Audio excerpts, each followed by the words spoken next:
এই যে ভাই ভিডিওটা কিন্তু ধাক্কা দিয়েন না। এই আপুটি কিছু কথা বলেছেন, অবশ্যই আপুর কথাগুলো মনোযোগ দিয়ে শুনে যাবেন এবং ভিডিওটা ভালো লাগলে বেশি বেশি করে শেয়ার করবেন।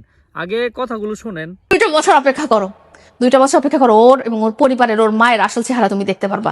আমাকে নিঃস্ব করে, আমাকে এইভাবে নিপীড়িত করে, মানুষের সামনে ছোট করে যে সংসার বানানো হয়েছে, সেই সংসার কোনোদিন সুখের হবে না, আমি অভিশাপ দিচ্ছি। আজ আমার আগে শত শত মেয়ের সাথে মামুন এরকম করে আসছে, সবকিছু দেখা গেছে যে সে খালি, আপনারা দেখছেন জামা কাপড় জুতা এগুলো রেখে গেছে, কিন্তু বাকি দামি প্রত্যেকটা জিনিস নিয়ে চলে গেছে।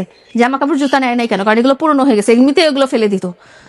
দামি প্রত্যেকটা জিনিস সে নিয়ে গেছে, প্রত্যেকটা জিনিস। ইভেন আমার কুকুরটা নিয়ে গেছে, আমার পাখিটা নিয়ে গেছে, আমার কুকুরটা আমার পাখিটাও নিয়ে গেছে।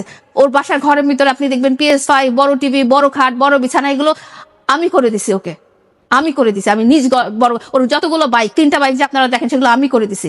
আমি বড় গলায় বলতে পারি, আমার যে কি পরিমাণ কষ্ট হয়েছে, আমার নিঃশ্বাস বন্ধ হয়ে যেত ওর ইচ্ছাগুলো পূরণ করতে করতে। তারপর আমি বলতাম যে না ঠিক আছে, ও জীবনে সফল হোক, ও জীবনে বড় হোক। ও সেদিন বড় গলায় বলতেছে আমি কোটিপতি হব, আমি শাকিব খানের মতো মেগা স্টার হব।